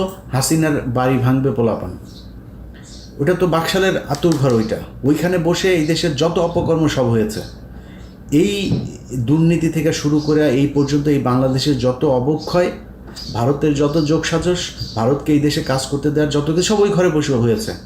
ওইটার পাবলিক টয়লেট বানানো উচিত একদম, মানে লিটারালি। এটার এরকম না যে মানে মানুষ যায় এখন তো হিসু করে, এইভাবে না, বানাই দিতে হবে। পুরুষ মহিলার আলাদা করে ওখানে বাথরুম বানাইতে হবে এবং লেগে দিতে হবে বাথরুমের ওইখানে সামনে বড় করে ব্যানার থাকতে হবে, একটু হেগে যান, এটা এই জায়গা হইতে হবে। প্রচণ্ড ঘৃণার একটা স্থান হওয়া দরকার। ওইটা মানুষ ভাঙতে চেয়েছে, জনগণ চেয়েছে, সেনাবাহিনী যায় বাধা দেয়। সেনাবাহিনীর কাজ কি? এদেরকেই করা নাকি? এদের আপনার বাধা দিতে যাইতে বললো কে? এর পরে বাংলাদেশে যত ধরনের 2 দিন পর পর এই যে আমি টেলিভিশন পত্রিকার নাম ধরে বলছি না, ডিজিএফআই থেকে নোট দেওয়া হয়, এটা মাঝখানে বন্ধ ছিল, এই গত কয়েক মাস ধরে আবার শুরু হয়েছে। নোট দেওয়া হয় এইভাবে নিউজ ছাপতে হবে, ছাপছেন কীভাবে? আপনার এই যে ধর্ষণ চারিদিকে চলছে, এই ধর্ষণগুলোকে আপনার মানে দেখে মনে হয় কি বাংলাদেশের জীবনে কোনোদিন ধর্ষণ হয় নাই, এমনভাবে এটাকে প্লেস করা হচ্ছে যে বাংলাদেশে ধর্ষণে ছেয়ে গিয়েছে। এই দেশে ধর্ষণের জন্য মানে যে কোনো সময় সরকার পতনের আন্দোলন হইতে হবে, এমন একটা পরিস্থিতি তৈরি করা হচ্ছে। এই যে ঢাকা বিশ্ববিদ্যালয়ে খুন হয়েছে না, আমার কাছে এই আসামি যে 3 জন আটক করা হয়েছে, ওদের আদালতে যাওয়ার পরে ওদের রেকর্ড আমার কাছে আছে। সে রেকর্ডের মধ্যে তারা মানে স্পষ্ট বলছেন তারা ওইখানে গিয়েছিল, যাওয়ার পরে তাদের সাথে মোটরসাইকেল নিয়ে একটা পক্ষের সাথে গ্যাঞ্জাম হয়েছে। সেই আসল গ্যাঞ্জাম হচ্ছিল আরেক জায়গায়, তাদের সাথে গ্যাঞ্জাম হওয়ার এই মাঝখানে তাদেরকে ধরে ওই ঢাকা বিশ্ববিদ্যালয়ের কিছু স্টুডেন্ট তাদের সাথে বাকবিতণ্ডার এক পর্যায়ে আপনার মারধর করে। তাদেরকে পুলিশ আসার পর তারা বললো যে তোমরা হসপিটালে যাও। তারা হসপিটালে গিয়েছে চিকিৎসা আনতে, নিজে থেকে, পুলিশ নিয়ে যায়নি। একটু পরে পুলিশ ফোন দিয়েছে, আপনারা কোথায়? এইখানে। আচ্ছা ঠিক আছে, দাঁড়াও আমরা আসতেছি। কি তাদেরকে ধরে নিয়ে এসে খুনের আসামি তারা। এখন আসল ঘটনাটা তাহলে কারা ঘটাইলো, এটা তো তাহলে আমাদের বের করা উচিত। কেন বের হচ্ছে না? কেন ঘটছে এগুলোর সাথে গোয়েন্দা সংস্থা জড়িত। তাদের মূল টার্গেট হচ্ছে যেন তেনভাবে বুঝাইয়া দেওয়া যে ইউনূসের এই সরকার হচ্ছে প্রচণ্ড খারাপ একটা সরকার এবং এদেরকে দিয়ে এই দেশে চলবে না। দিন যত যাচ্ছে তত বুঝাইতে চাচ্ছে যে আরেকটা কিছু দরকার। আরেকটা কি? সেটা হচ্ছে সেনাবাহিনী। আজ থেকে প্রায় 3 মাস আগে কনক সারোয়ার উনি ওনার একটা ভিডিও বানিয়েছিল, ওনারে ধুয়ে দিয়েছেন অনেকে, অনেকে ফোন করেছে, ভাই কনক ভাই তো ওই সেনাবাহিনীকে উস্কাচ্ছে। ভাই আপনাদের কাছে মনে হইতে পারে যে আমরা বোধহয় কোনো পক্ষকে বোধহয় মানে এই দেশকে মনে হয় রাজনীতি শূন্য করতে চাই, রাজনীতিবিদদের হাতে মনে হয় দেশ যাক, সেটা আমরা চাই না। আমরা চাই হচ্ছে গিয়ে এই দেশের এই তৃতীয় পক্ষ শক্তি এসে তারপর এই দেশ নিয়ে নেয়। এত কিছু মনে করার কিছু নাই ভাই। আপনি যদি মনে করেন যে আমরা বিক্রি হয়ে যাইতে পারি, এখনও কারোর অত টাকা হয় নাই যত টাকা আওয়ামী লীগের ছিল, বিক্রি হওয়ার সুযোগ ছিল। তো কুরবানির আগে যেহেতু হই নাই, কুরবানির পরে বিক্রি হওয়ার কোনো কিছু নাই, ওই দাম আগের দাম আর এখন পাওয়া যাবে না। সো এটা মনে করেন না, যদি কিছু বলে থাকি না, যেটা বলি সেটা আপনাদের ভালোর জন্য বলি। আপনারা শুধু একটা জিনিস মাথায় রেখেন, এই সেনাপ্রধান সুযোগ খুঁজছেন, শুধু কোনো না কোনোভাবে সেই করা, শুধু পারছেন না একমাত্র ইউনূসের ধাক্কার কারণে। ইউনূসের সাথে ওনারা সামলায় উঠতে পারছে না। বাট আপনাদেরকে এই বুদ্ধি কে দেয় আমি জানি না। আমি ভাই খুব ছোট মানুষ, খুব অল্প বুঝি। আমার বুঝে যেটা মনে হয়, অনেককে অনেকভাবে বোঝানো হয়েছে যে চুপ্পুকে সরাইলে নাকি দেশ নাকি কিভাবে নাকি কি হয়ে যাবে। আরে ভাই, আপনি হাসিনারে সরিয়ে দিয়েছেন প্রধানমন্ত্রী, তো আপনি মানেন আর না মানেন, সে তো ওই দেশে প্রধানমন্ত্রী হয়েই ছিল। এখন প্রধানমন্ত্রী যদি নাকি অবৈধ হয়, তার ওইটা যদি আপনি না মানেন, তো রাষ্ট্রপতি কোত্থেকে আসলো? ওই সংসদ থেকেই হয় নাই রাষ্ট্রপতিটা? ওই সংসদ আপনি মানেন না। আপনি এই যে ইশরাককে আপনি বানাইতে দিচ্ছেন না। অনেকেই ফতোয়া দিচ্ছেন যে ইশরাককে বানানো যাবে না। কেন? কারণ হচ্ছে ইশরাক ওইটা যদি দেয় তাহলে তো ইশরাককে আবার আমাদের ওই নির্বাচনটা মেনে নেওয়া হবে। আর ভাই, ইশরাকটা নির্বাচন আপনার ওইটা দিতে বলছে কে? ইশরাককে তো মানুষ নামই দিয়েছে জনতার মেয়র। ও এমনিতে যায় বসবে, ওরা আপনার ওই নির্বাচনের হিসাবে দেওয়ার দরকার। অনেক জায়গায় বসাচ্ছেন না লোকজন, আপনি রিটায়ার্ড পুলিশের লোককে আইনে পুলিশের আইজিপি বানাচ্ছেন, কমিশনার বানাচ্ছেন। আর ইশরাকের মতো একজন মানুষকে, আপনি এত জনপ্রিয় একজন মানুষকে আপনি দিচ্ছেন না, আপনার সিটি কর্পোরেশনের মেয়র হইতে দিচ্ছেন না। তো এইসব মানে বানায় নিজেদের ভেতরেই করে। বিএনপি জামাতের ভিতরে বিশাল ফাটল।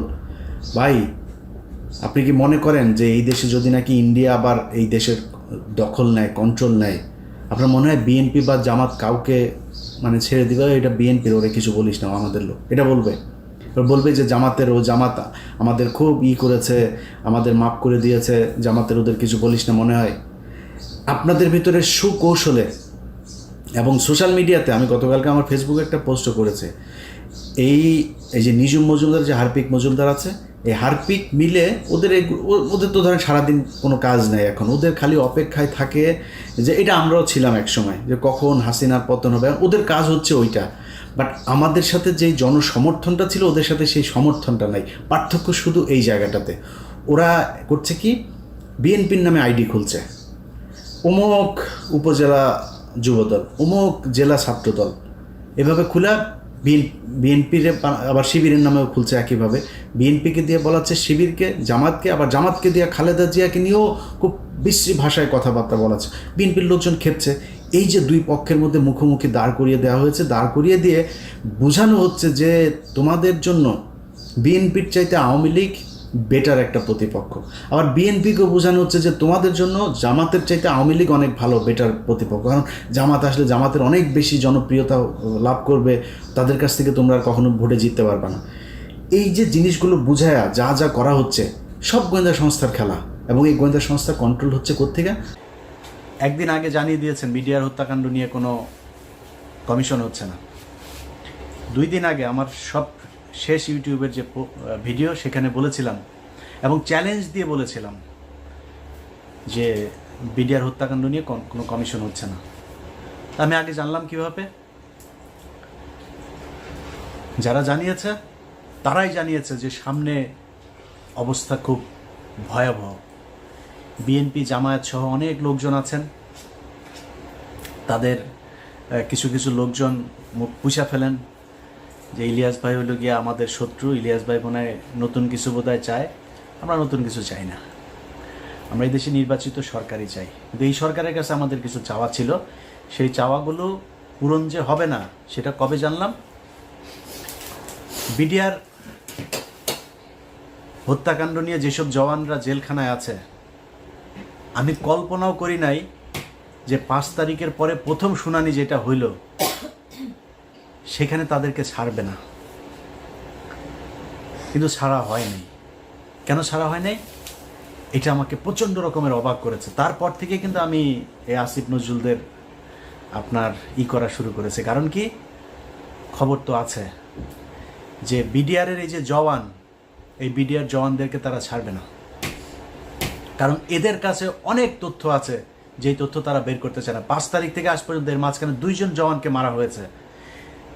সামনে 9 তারিখে একটা শুনানি আছে, জামিন শুনানি, 4 নাম্বার শুনানি 5 তারিখের পরে। 3টা শুনানির ভেতরে যে ছাত্র নেতারা আছেন, সমন্বয়করা, তাদেরকেও আমি বলেছি যে ওদের শুনানির দিন যাবেন। সব শেষ শুনানিতেও তাদেরকে খুব অনুরোধ করেছিলাম যাবেন, কেউ যায় নাই, কোনো মিডিয়াও যায় না, তাদেরকে না করে দেওয়া হয়, সব বেশি আলোচনায় না আনতে। 9 তারিখে আরেকটা আছে,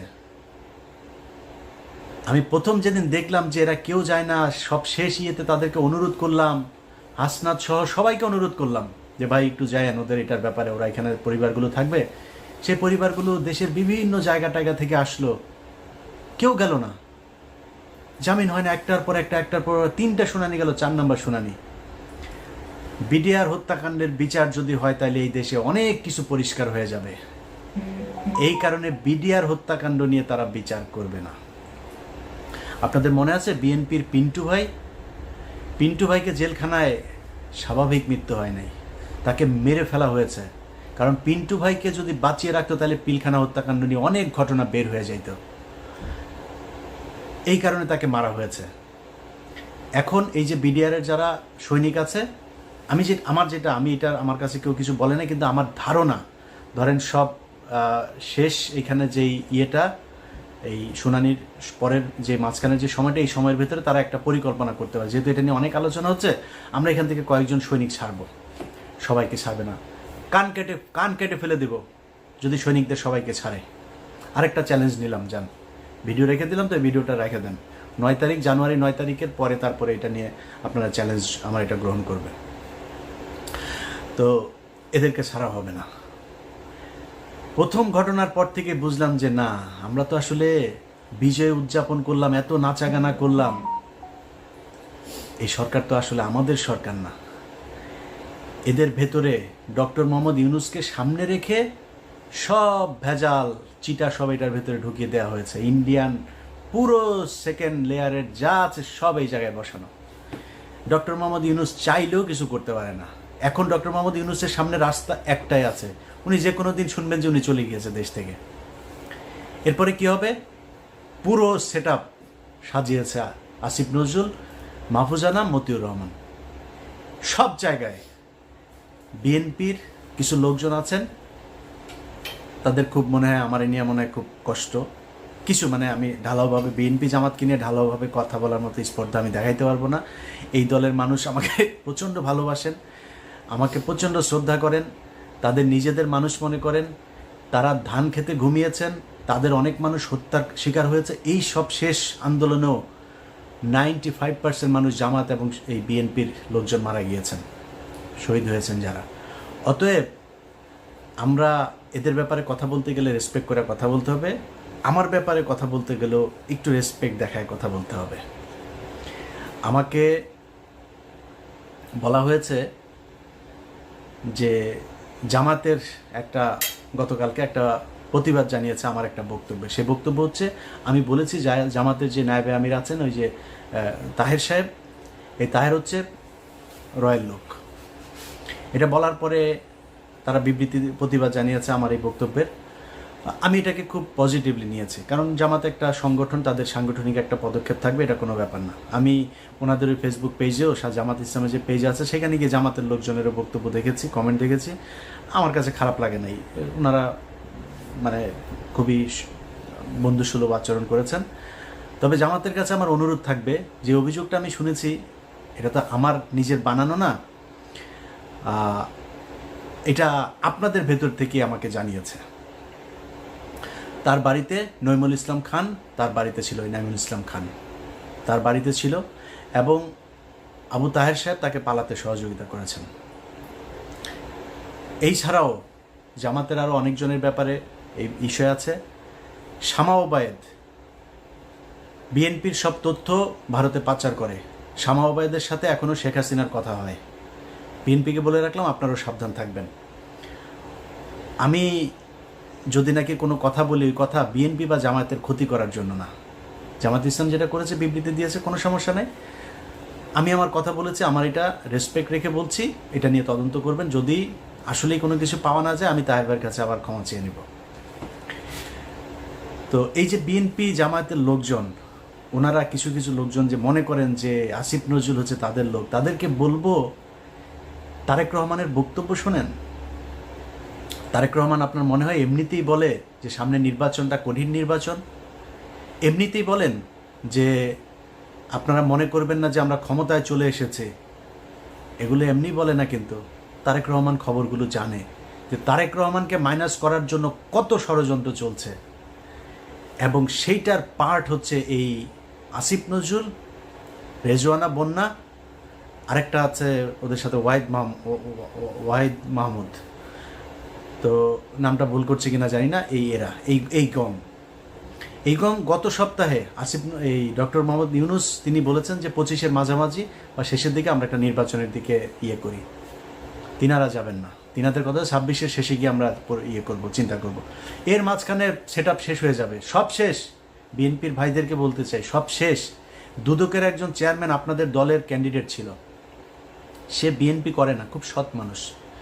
বিএনপির ওই চয়েসটা ভয়ঙ্কর রকমের খুবই সুন্দর একটা ছিল। এই আমার জীবনে আমি যত মানুষ সম্পর্কে জানি, একজন মানুষ হিসাবে জানতে পারি, এই বিচারক মোতাহার হোসেন তাদের মধ্যে একজন সৎ মানুষ। এই মানুষটাকে হইতে দেয় নাই আসিফ নজরুল, এই রেজওয়ানা বন্যা, ওয়াহিদ মাহমুদেরা হইতে দেয় নাই। ইভেন ডক্টর মোহাম্মদ ইউনূসও চেয়েছিল এই হোক, তাকে হইতে দেওয়া হয়নি। অতএব বিএনপির লোকজন খুব সাবধানে কথা বলেন। আমাদের মির্জা আব্বাস ভাই বলল যে করবে। বিদেশে কিছু লোকজন বসা খায়া দেয়া কাম পায় না, ইউটিউবে কথাবার্তা বলে। মির্জা আব্বাস ভাই এই কথাটার জন্য কোনো এক জায়গায় সরি বলে দিয়েন। তার একদিন আগে সম্ভবত পিনাকিদা তার ব্যাপারে একটু কথা বলছিল, এই জন্য তিনি এটা বলে ফেলেন। 6 মাস হয় নাই ভাই এখনো। 6 মাস আগে আপনাদের পক্ষে কথা বলার মতো আমরা ছাড়া কেউ ছিল না। আবার পরের 6 মাস পরে না আবার সেরকম পরিস্থিতি আসে কিনা, ইউ নেভার নো। সো খুব সাবধানে একটু কথা বলতে হবে। হ্যাঁ, আমরা আপনাদেরকে যদি কোনো কথা বলে থাকি তাহলে সেটা মনে রাখবেন, আপনাদের ভালোর জন্যই বলছি। এত মুখ পুষে ফেলা উচিত না। সো তারেক রহমান যে কথাগুলো বলছে, ভেতরে কি হচ্ছে, ঈদের পরেই এই সরকারের বিরুদ্ধে জামাত এবং বিএনপিকে মিলেমিশে আন্দোলনে নামতে হয় কিনা একটু অপেক্ষা করেন। এই যে শাহেদ আলম এখন এত কথাবার্তা বলছে না, শাহেদ আলম কিন্তু এমনিতে আমার বিরুদ্ধে লাগেন। শাহেদ আলম জানে না ওর জীবনেও কি 2 নাম্বারই করেছে। ও যে বিয়েটা করেছে, এই বিয়েটা একটা থানার ভেতরে বিয়ে হয়েছে। আশুলিয়াতে 2 জন এই গাড়ির ভেতরে করছিল, ওইখান থেকে পাবলিক ধরে আপনার একটু টানা হেঁচড়া করলো, এরপরে পুলিশ আসলো, এসে তারপর ধরে নিয়ে গেলো, পাবলিকগুলো ওর বিয়ে করাইতে হবে। এবং ওই একই সময় তার আরেকজনের সাথে সম্পর্ক ছিল, তার সাথে তার বিয়ে হওয়ার কথা, বিয়ের কথাবার্তাও চলছিল পারিবারিকভাবে। এই মেয়ে যখন ওই মেয়ে যখন শুনে টুনে তারপরে আসার পরে এই মূল্য বললো যে আমাকে বিয়ে করতে হবে। এই পাবলিক পুলিশ মিলে এর সাথে বিয়ে দিয়ে দিয়েছে। চ্যালেঞ্জ করেন, ওরা চ্যালেঞ্জ করেন, আমি থানার নাম টাম সব কিছু বলে দেবো, ওই ওসিকে খোঁজার চেষ্টা করতেছি। এই হচ্ছে শাহেদ আলম। আরও অনেক কিছু আছে, কিন্তু আসলে এই দেশে গিয়ে এবার ধান্দাবাজি করে আসছে কিছু, এখনও চলতেছে। এখানে বসেই তদবির বাণিজ্য চলছে। আসিফ নজরুল না থাকলে এটা করে দিবে কে? এই কারণে এখানে তো কোটি কোটি ভাই, শত শত কোটি টাকার খেলা। তো এখানে একটারে মানে করে জামিন করাই দিতে পারলেই তো শত কোটি টাকা দেওয়ার লোকজনও আছে, তার চেয়ে 1000 কোটি টাকা দেওয়ার লোকও আছে। এখন জেলখানায় যারা আছে এদের মধ্যে এরকম নাম ধরে আপনাদের বলতে পারবো, কয়েকজন আছে, এদের 1000 কোটি টাকা দিয়েও যদি জামিন করে দেয় তারা করতে রাজি। আমার কাছেই অফার আছে। তো এই বিষয়গুলো কিন্তু এখানে হচ্ছে, যেই কারণে শাহেদ আলম এখন আমাকে নিয়ে ন্যাকেট হয়ে তারপরে নেমেছে। শাহেদ আলম, আমি তোমার আগেও বলেছি, এখনও বলছি, তুমি ভাবা এই যে বিরিয়ানির দোকানে 1000 টাকা করে নিছ, তুমি এত বড় একজন লোক, আমি উবার চালাই, এটা নিয়ে তোমার এত কষ্ট, তোমার মতো এত হাই লেভেলের একজন লোক, তুমি বিরিয়ানির দোকানে যা 1000 টাকা নিলা, এটা কেমন ধরনের হয় শাহেদ আলম? তুমি এখন এই লোকের আবার আইনা ভিডিও বানায় তুমি ছাড়ছো, ওই লোকটা আমার ওইখানে বক্তব্য দিয়ে দিয়েছে, তুমি তার এলাকার লোক, বউ নিয়ে আসছিলা, খাইতে পাইতা না, সাহায্য করেছে। এবং সেই সাহায্যটা কোত্থেকে করেছে? সাংবাদিকদের যেই ভিক্ষা দেয় না খলিল ভাই এখানে অনেক সাংবাদিকরা ভিক্ষা দেয়, ওই ভিক্ষার হ্যাঁ, ফুল রেকর্ড শুনবা। সো বেশি পাকনামি করতে যায় না, নিজের নিচে পরিষ্কার না করে তারপরে কথা বলে লাভ না। আমার নিয়ে খেলবা, আমার নিয়ে খেলতে আসো। আমি ইলিয়াস, আমার নিয়ে বহু খেলাধুলা হয়েছে, বুঝো নাই? এখানে যখন আসছি না, পুলিশ আসছে বাসায়, আমার নিয়ে এখানকার দূতাবাস থেকে শুরু করে আওয়ামী লীগের সবাই মিলে লাগছিল। আমার নামে এমন কোনো মানে ইসলামিক টেরোরিস্ট থেকে শুরু করে সব খালি 2-3টা কথা বলে আমার নিয়ে পুলিশের কি ছিল, ইনভেস্টিগেশন ছিল। হ্যাঁ, আমার বাসায় আসছে আন্ডারকভার, এসে তারপরে জিজ্ঞেস করেছে আমি এই রিলিজিয়নে বিশ্বাস করি কিনা। আমি ওদের উত্তর দিছি একদম, আমি বলছি I strongly believe in god. আমি নামাজ পড়ি কিনা, কোন মসজিদে যাই, কত অফেন যাই মসজিদে, হ্যাঁ কোন মসজিদে যাই, এই কোশ্চেন। আরও কী এগুলি বানানো টানানোর এগুলির কথা বলা হয়েছে, আমি নাকি কী বানাই টান এগুলি অভিযোগ করছে। তো অফিসাররা আমি শেষ পর্যন্ত যা বললাম, অফিসার আমার ইউটিউব চ্যানেলটা একটু দেখলো যে তুমি এরকম মেয়েদের নিয়ে নাকি তুমি বাজে কথা বলছো এই সেই। তখন আমি বললাম হ্যাঁ, এই সাংবাদিক মেয়েরা আমার নিয়ে উল্টাপাল্টা কথা বলছে। কে সে? বলছে এই যে একটা টেলিভিশন, বেসরকারি টেলিভিশনের সাংবাদিক বাংলাদেশে, তারা আমার নিয়ে ক্রিটিসাইজ করে, আই ক্রিটিসাইজ দেম ব্যাক, এগুলি বলছি, সবই তারা জানাই দিচ্ছে। জানার পরে ওকে সে আমার কার্ড দিছে, কার্ড দিয়ে বললো যে কল মি, আমি 24/7 অ্যাভেলেবেল, তোমার যখন ইচ্ছা কল দিও। এরকম আরও অনেক তদন্ত হয়েছে ইলিয়াসের নিয়ে। আমার গ্রিন কার্ড পাওয়ার কথা আরও অন্তত 5 বছর আগে, সেই গ্রিন কার্ড মানে আমার কেস অ্যাপ্রুভ হয়েছে আজ থেকে 1.5 মাস আগে। সো গ্রিন কার্ড আরও কয়দিন লাগবে জানি না, কিন্তু এই গ্রিন কার্ড পাইতে পারতাম বহু আগে। যখন এখানে 2016 সালে আসছে না, সেই 16 সালে শাহেদ আলম, তুমি যেরকম 2 নাম্বারই ভণ্ডামি করে এখানে কাগজ নিছো না, ইলিয়াস চাইলে 16 সালে ওই ভণ্ডামি করতে পারতো। আমারে গণজাগরণ মঞ্চের বানাইতে বলছে আমার লয়ার, যে আপনি গণজাগরণ মঞ্চে, তখন 2016 সাল, সবাই এটা দিয়ে কাগজ বানাচ্ছিল, যে অ্যাপ্লাই করছিল তাকেই কাগজ দিয়ে দিচ্ছিল। আমি আর এটারে করি নাই। কেন করি না জানিস? কারণ ওইখানে যায়া লিখতে হইতো, আমার লয়ার আমার বলতেছিল যে খালি তোমার নাম চেঞ্জ করে দিলে হবে, একই ঘটনা সবাইকে দিয়ে দিচ্ছি, কেস হয়ে যাচ্ছে। যে বাংলাদেশের ফান্ডামেন্টালিস্ট যারা আছে তারা মানুষের ধরে ধরে জবাই করছে, ওই যে অভিজিৎ হত্যাকাণ্ড হইলো তখন এরা জবাই করছে। তারপরে গণজাগরণ মঞ্চে এরকম ইসলামিক যে ফান্ডামেন্টালিস্ট আছে যে তারা এখানে এটার একটা টেরোরিস্ট একটা অর্গানাইজেশন হিসাবে কাজ করছে, এরকম কথাবার্তা। আমি চিন্তা করলাম যে আল্লাহ যদি আমাকে আমেরিকার কাগজ লিখে রাখেন বা আমাকে ভালো রাখেন, সেটা আমেরিকায় থাকলে হবে, বাংলাদেশে থাকলে হবে, যেখানে আল্লাহ মনে করেন ওইখানে। কিন্তু আমি এগুলি বলে আমি কোর্টে যাব, আমি ইমিগ্রেশন অফিসারের কাছে যাব, সে আমার এই লেখাটা পুরো পড়ে দেখবে যে আরে মুসলমানরা এত খারাপ। আমি ওই রাস্তায় শাহেদ আলম যাইনি। কি বলতে চাচ্ছি সেটা তুমি খুব ভালো করে বুঝতে পারছো। অতএব ওই কাগজ আমি নেই। আর এরপরে এখানে এই যে উবার চালায় খাইটাই এগুলি বলে পাবলিকরে কি বলদ বানানো যাবে? তোর বাসায় মহিলা মানুষ যে কটা আছে সব কটা প্রেগনেন্ট হয়ে যাওয়ার কথা, যেই গালি পোলাপান তোরে দিচ্ছে, আমার এই গালি দিলে জীবনে কোনো দিন ইউটিউবের সামনে আসতাম না। মানুষের সামনে যায় বলিস তুই এলি বিশাল জমিদারের নাতি, 1000 টাকা নিয়ে খলিল বিরানির থেকে খাওয়া লাগে। তুই এত বড় এক ডেভেলপার, তুই ওয়েব ডেভেলপ করিস, তুই প্রমোটার, তুই এখানে প্রমোশনের কাজ করে তারপরে 1000 টাকা তোরে সাংবাদিকদের খয়রাতির থেকে তোরে দেয়। মানুষের বুঝতে সমস্যা আছে, তুই আমি ভিডিও দিলেই হবে, খলিল বাইরে হাতে পায়ে ধরে আরেক ভিডিও বার করলেই হবে। চেষ্টা করছে, এটা তাদের স্বার্থের কারণে, দেশের কারণে। শাহেদ আলম এই সে মানুষের কাছে বলে বেড়ায় তার নাকি দেশের বিশাল আকারে অবদান। এ হলো সেই ব্যক্তি 2018 সালে আওয়ামী লীগের কাছ থেকে টাকা পয়সা খেয়ে সব বিভ্রান্তিমূলক কথাবার্তা বলতো, মনে আছে? ইসকনের কাছ থেকে টাকা নিয়ে তারপরে সে এখানে বাড়ি কিনেছে 2টা। ও এখন বলে ওর বউ বলে ইঞ্জিনিয়ার, ওর বউ ইঞ্জিনিয়ার কাজ করে কি এখানে রিসেপশনিস্ট। এত বড় একটা ইঞ্জিনিয়ারকে যা রিসেপশনে বসায় রাখা হয়েছে, ওর বউয়ের টাকা দিয়ে নাকি সব এখানে 2 বাড়ি গাড়ি টাড়ি সব করেছে। আমি ওপেন ডিক্লেয়ার দিয়ে গেলাম, চ্যালেঞ্জ করে গেলাম, শাহেদ আলম তোর সাথে যে কোনো ফোরামে তোর চ্যানেলে আমি বসতে চাই। আমি আমার ট্যাক্স ফাইল থেকে শুরু করে আমি আমার স্বচ্ছতা নিয়ে আসবার। তোর বউ ইনজানুয়ার একটা আছে না, তোর বউ ইনজানুয়ার কোন জায়গায় ইনজানুয়ারি করে তারপরে এই তোর বাড়ি 2টা করে দিল, ট্যাক্স ফাইল দেখা।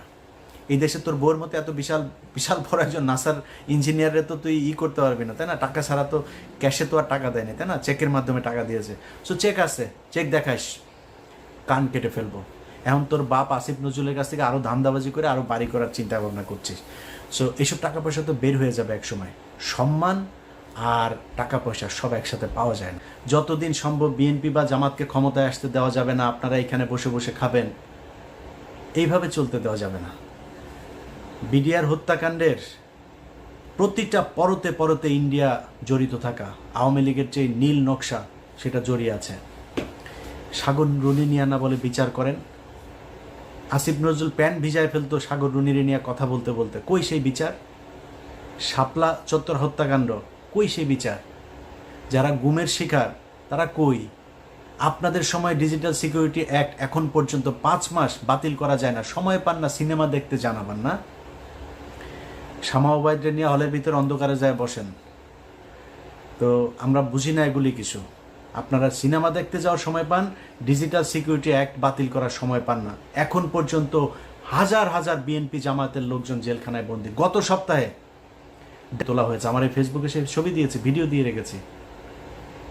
কেন এখনো পর্যন্ত সেটার ব্যাপারে ব্যবস্থা নেওয়া যায় নাই? কিসের জন্য? আরও কত বছর সময় চান?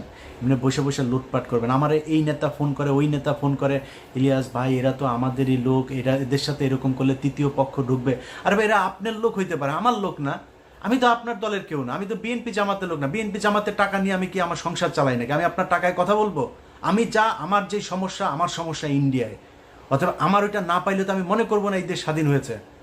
ওনাদের কথা হইল বিপিনুর, ইলিয়াস ভাই দেখেন এখানে তো অনেক কিছু করা যায় নাই। আসিফ নজরুল পর্যন্ত সে আমার ফোন করে ওই একই গান, ইলিয়াস কি অবস্থা ভাই, আপনি তো বলছেন ওখানে বসে বসে, এখানে তো অনেক সমস্যা ভাই, অনেক চাপ।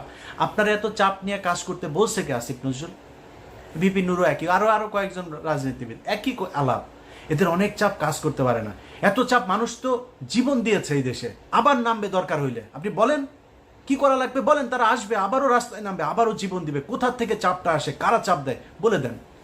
এইভাবে চাপ মনে মনে আপনি চাপ মনে করায় তারপরে সবাই মিলেমিশে ভাগ বাটোয়ারা করে খাবেন, এই জন্য 2000 মানুষ জীবন দেয়নি।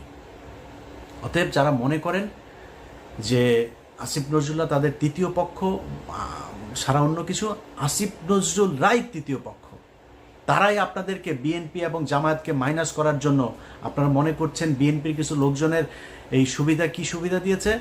গরুর হাট, মাঠ আর ঘাট, এগুলো আপনারা এখন দখল করে খাচ্ছেন, তাই না? তো এটা খেয়েই খুশি। আর কিছু মামলা বাণিজ্য, তদবির বাণিজ্য টাণিজ্য হচ্ছে ওই জায়গায়, এইসব এই 2 নম্বরই কিছু কাজ, আর কিছু জায়গায় চাঁদাবাজিও হচ্ছে। এগুলো করে বিএনপি জামায়াত খুশি।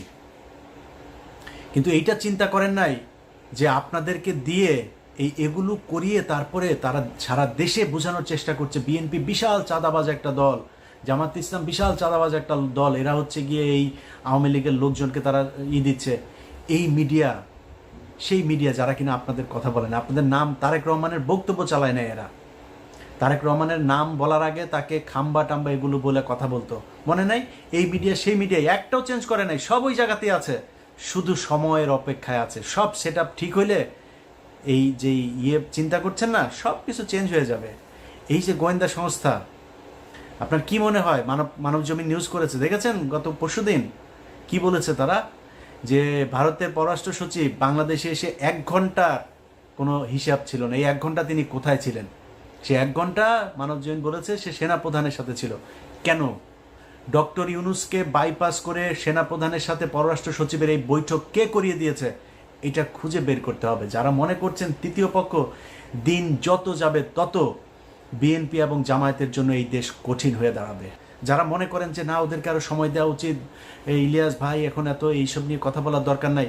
আচ্ছা ধরেন দুর্নীতি দমন কমিশন সব শেষ, যেটা বিএনপি চেয়েছিল একজনকে বসতে দেয়নি। পুলিশের ভেতরে আপনি দেখেন ডিএমপি কমিশনার, আইজিপি, কেন বাইরের থেকে আনতে হবে কেন? পুলিশের ভেতরে ডেডিকেটেড ছিল না, ডিপ্রাইভড অফিসার ছিল না, যারা কিনা মনে করেন যে একজন এসপি আছে, ডিআইজি আছে, তারা কি প্রমোশন দিয়ে উঠানো যেত না?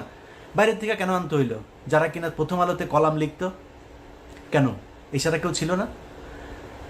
বিষয়টা খুব পরিষ্কারভাবে সাদা চোখে দেখতে হবে যে আসিফ নজরুল হঠাৎ করে 3 তারিখে বিশাল আকারে রাস্তায় নেমে একদম ছাত্রদের সাথে হাতে হাত দিয়ে তারপর রাস্তায় নেমে গেল। এই ফারুকি টারুকি এরা হঠাৎ করে রাস্তায় চলে আসলো। কোনো কিছুই এমনিতে হয় নাই। এগুলোর সবগুলোর পেছনে কারণ আছে। এরা কেন এসেছে, কেন এদের সাথে মিলেছে, কিভাবে এরা সরকারে চলে আসলো, কিভাবে উপদেষ্টা হয়ে যাচ্ছে, এগুলো সব হিসেব মেলাইতে হবে। সো বিএনপির যেসব নেতারা আপনার ওই সময় মতো গিয়ে তারপরে আপনাদের সামনে বলবে যে হায় হায় কী করলো, ইলিয়াস আগে যা বলেছিল সেটাই তো ঠিক হইলো, তাদের কিন্তু সমস্যা হবে না। সমস্যা হবে কার জানেন? সমস্যা হবে খালেদা জিয়ার, সমস্যা হবে তারেক রহমানের, সমস্যা হবে আপনারা যারা ধান খেতে কিছুদিন আগে ঘুমাইতেন তাদের। একই রকম জামাতের নেতাদের উপরে আবারও চরম, এই যে ডাক্তার শফিকুর রহমান থেকে শুরু করে ডাক্তার শফিকুল ইসলাম মাসুদ, যারা যারা আছে, কি টর্চার, কি নির্যাতন এদেরকে সহ্য করতে। এখন পর্যন্ত এটিএম আজহার ভাই কেন জেলখানায়, গোলাম পারোয়ার কি কষ্ট সহ্য করেছে, মানে জামিন হয়েছে, জামিন হওয়ার পরে আবার ঢুকিয়ে রেখেছে, পুরো সময়টাই জেলখানায়। কিন্তু কিছু নেতা যাদেরকে নিয়ে আমরা কথা বলি, তাহের মিয়ার তো কিছু হয় নাই, তাহের মিয়ার খুব বেশি কষ্ট সহ্য করা লাগে নাই। এগুলো একটু হিসাব মিলাইতে হবে যে কাদের সাথে এদেরই ছিল। ডক্টর আসিফ নজরুল ঢাকা বিশ্ববিদ্যালয়ের মতো জায়গায় থাকে, ছাত্রলীগ গিয়েও তারা একদিন একটা গুতা দেয় নাই। কারা তাদেরকে মেসেজ দিয়ে রেখেছে যে আসিফ নজরুলকে কিছু বলা যাবে না, একদিন জেলখানায় যাইতে হইল না, এত বড় বড় কথাবার্তা বলেও। আমি এটা নিয়ে ঘাটাঘাটি করতে চাই না। আর কথা হইল যে দেশ স্বাধীন হয়েছে, এখন আমাদের হাতে সময় আছে। আমরা এই সাগররুনি হত্যাকাণ্ড বলেন, শাপলা চত্বরের হত্যাকাণ্ড বলেন, গুম, যারা এখন পর্যন্ত জেলখানায় আছে, বিডিআরের জওয়ান, বিডিআরের অফিসার যাদেরকে হত্যা করা হয়েছে সেটার বিচার, এই সবগুলোর বিচার হইতে হবে। 21শে আগস্ট থেকে শুরু করে উদিচি, ছায়ানট, যেখানে যেখানে বোমা হামলা হয়েছে এগুলোর বিচার হইতে হবে। শুধু বিএনপির লোকজনকে আপনি এখান থেকে মামলা থেকে অব্যাহতি দিবেন ন, এটার তদন্ত হইতে হবে কারা করেছে। তারেক রহমান করে নাই, লুৎফুজ্জামান বাবর করে নাই, তাহলে করেছে কারা? এদের ভেতরে একটা বিশাল আকারের আপনি সবটা যদি চিন্তা করেন না, দেখবেন ইন্ডিয়ার জায়গাগুলোতে হাত দেওয়া হচ্ছে না। আপনি দেখেন বিডিআরের জওয়ান, তাদেরকে ছাড়া হচ্ছে না। লুৎফুজ্জামান বাবর, গিয়াসউদ্দিন আল মামুনকে কিন্তু ছেড়ে দেওয়া হয়েছে, লুৎফুজ্জামান বাবরকে ছাড়া হচ্ছে না। ডিজিএফের আপনার সাবেক যেই কর্মকর্তা রেজ্জাকুল হায়দারকে ছাড়া হচ্ছে না, কিন্তু আব্দুর রহিম, ওনাকে কিন্তু মেরে ফেলা হয়েছে। এইভাবে যারা যারা এখন পর্যন্ত এদের বিপক্ষে, যাদেরকে দিয়ে ইন্ডিয়ার